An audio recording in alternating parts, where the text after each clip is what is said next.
Hi,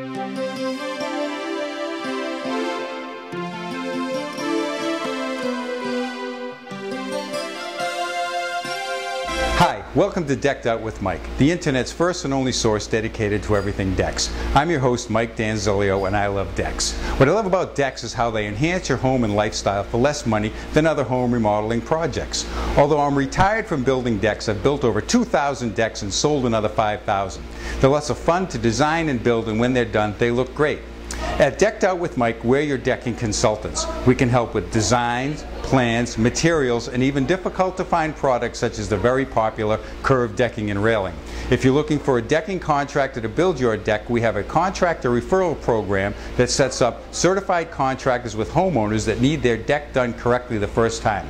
My home base is Long Island, New York, but during the decking season you'll find me at deck shows, decking factories, and on our clients' decks. Today we're going to look at a deck that's in progress. It's being built by a good friend of mine, Steve Senzatimore from Easy Decks. Steve does a great job building decks. Both Steve and I feel that a properly built deck frame is the key to a long-lasting deck. The higher-end decking and railing products that we speak about on Decked Out with Mike will last 25 years. The frame is the least expensive part of the deck, and it's easy to build it correctly. The problem is that most carpenters that build decks don't know the proper techniques, or if they do know these techniques, they don't use them because of costs. I also want to add that you should always consult your local building department of any code requirements. Let's meet Steve. Decked Out with Mike, and today we're on location. We're looking at a deck that's in the building process. And we're here with a buddy of mine, Steve from Easy Decks. How are you, Steve, Mike? How's it going? Great. How you doing there, Steve, today? Tell us a little bit about this deck. Well, this is a freestanding deck. It's not attached to the house, so freestanding means it's not attached to the house. The reason being, I feel a deck should be built almost always freestanding. Due to new construction, you don't know what's under the house, especially if it's a finished basement. If there's a brick structure or a cement foundation, again, you want it to be freestanding because there's not enough shear strength on the house. A lot of times the people are using the engineered I-beams or joists in the house, and that's pretty much just plywood with a wrap around it. And if you try to lag bolt something into that plywood, it's not going to hold. You're not going to get the strength. So that's why a lot of decks now are done, in some areas are even required to be freestanding. So let's take a look at your beam over here, Steve. Sure. We got a the girder beam or header beam is basically 2 feet away from the house. The reason being, again, it's freestanding, so minimum is 2 feet on the cantilever. But again, this is a fairly new home, so what we did is when we dug down, we wanted to make sure that the ground wasn't too soft. If it would have been too soft, then our 2 feet would have became 5 feet. And the reason being is, again, in the new home you have backfill, and that backfill needs to settle, but fortunately in this situation the ground was pretty hard all the way down. Okay, we got these stairs here. Steve, tell us about these stairs. They look stronger than they need to be. Tell me about that. Well, in a staircase, I don't believe that there's anything, such thing as stronger than what it should be, or in any building situation. But we build our stairs with 2x12 stringers, and we build them 12 inches on center. So basically from center point to center point on the stairs, you got 12 inches. The reason being is there's a lot more weight and down pressure applied as you're walking up the stairs, or if you're carrying a barbecue or a fridge going into the home.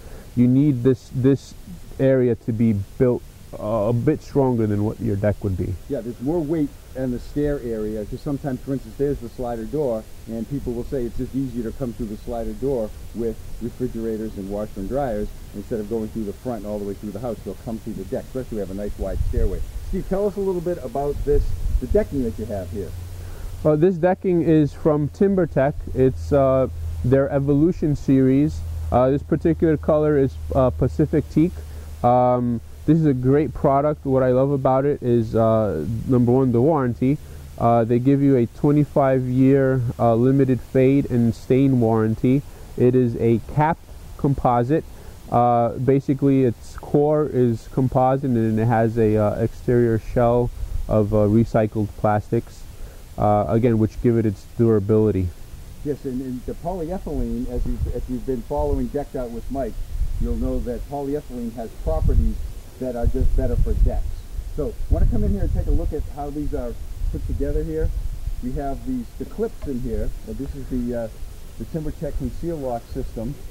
Right, they're stainless steel clips. Again, it's we're certified by Timbertech, so we follow what they want us to put down on their deck. So we're using stainless steel clips that are from Timbertech. Okay, Steve, I can see that you have a picture frame around the deck, but underneath that there's a double. Now, again, why is there a double under there? The same reason as with the steps. It's basically considered your last step, so you're applying more pressure on that area. So you want to double up on it, so it gives it more strength and rigidity.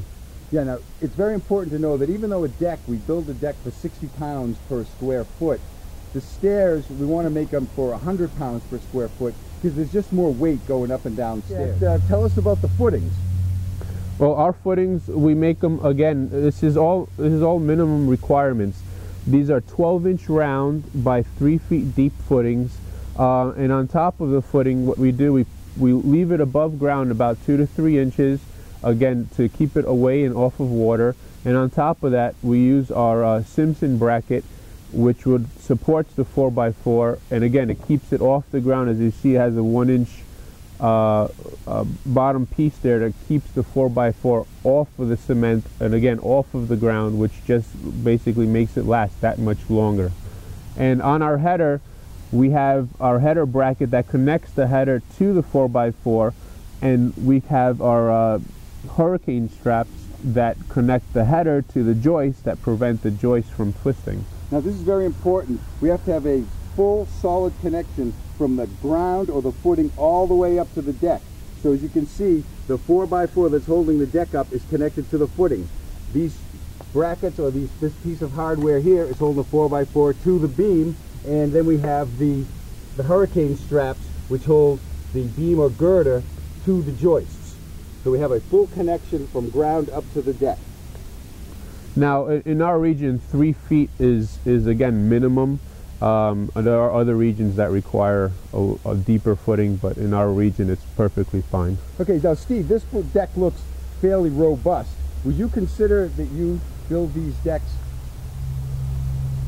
greater than the minimum standards, or are you overbuilding these decks or not? No, this is basically, again, minimum required building. Anybody that's building a deck without these hangers, without these brackets, they're basically cutting corners, so to say, or they don't know what they're doing. So would you say that when you're selling a deck, and a lot of times you're going up against contractors who don't use this process and these standards that you use it for all the time? Yeah, so they're selling you a product that isn't going to be as good as this. So a lot of times you must run up against price issues. Yes, all the time. They're not giving you, even though their deck will look the same when it's complete, its structure just isn't as strong. Right, exactly. Well, there's tons of contractors out there and tons of so to say deck builders, but are they really true deck builders? Again, deck building, it's a specialty. A deck in today's time has to be built stronger than your home foundation. The reason being is there's a lot more people that will be on a deck. Let's say you have a party, you're going to have 40, 50 people, depending on the size of your deck, on a certain area, and if it's not built right, it will collapse. And another consideration, and the reason why we need to build decks stronger, is that over time, these decks are outside, and they're getting, well, where we are here, we have weather, 100 degree rain, snow, temperature range. So we could be -5 to a 95 degrees, and the expansion and contraction, it'll dry the wood.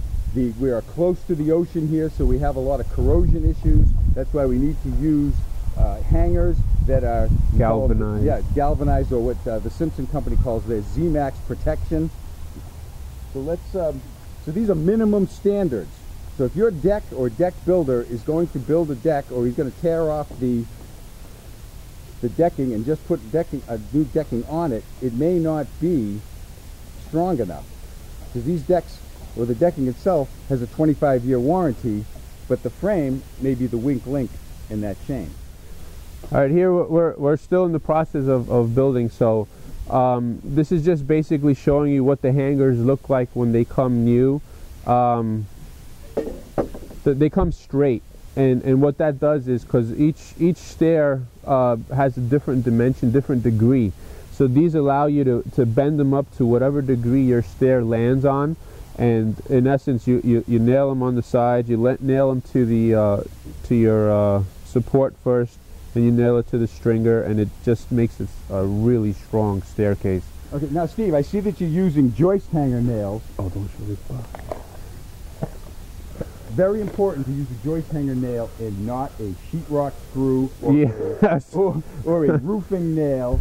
And the reason for that is that these have a shear-off strength that an engineer has calculated. Right. And a lot of times you can, again, chain is only as strong as its weakest link, and you put a lot of weight on a sheetrock screw or a roofing nail, you'll just snap it right off. Right. And again, each hanger, each hardware, there's a booklet, and it tells you the required nail size for that joist. So again, if you're going to be using these joist hangers, homeowners, you want to look into these books and make sure you use the right nails, because if it's too big, it won't work. If it's too small, it won't work. All right, well, that pretty much wraps it all up here. Steve, thanks for showing us your deck, and you're going to introduce us to the homeowner. Yes, homeowner's name is Charlie. Charlie. How you doing? Okay. Charlie, how are you? Okay. And okay, I noticed that you went first class on the deck here, and you certainly didn't cut corners with the contractor. And could you tell us a little bit about the decision-making process that you did with this? Well, I met Steven at a home show, and he explained to me how he built his decks. And I have numerous people come here and tell me how they did it. And I was convinced that Steven built the best deck. That's why I picked him. Now, he wasn't the cheapest price, I assume. No, he wasn't. No, he wasn't. But he's going to give the best deck. Yes. And that's important. Okay, that wraps up this episode of Decked Out with Mike. And again, thanks a lot. Have a great day and happy decking. Take care, guys. Good luck. Okay. Thanks to Steve and Charlie for showing us their deck project. As with most home remodeling projects, you get what you pay for. Steve feels that he's obligated to build the deck properly, but he's competing against contractors that don't know how to build the deck properly. So be careful of who you hire for your decking projects, or better yet, have Steve build your deck. Steve and I are also planning some videos that will show you how to build a safe deck.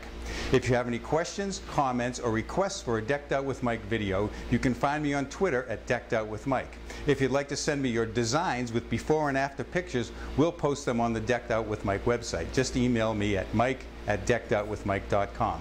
Thank you for watching. Have a great day and happy decking.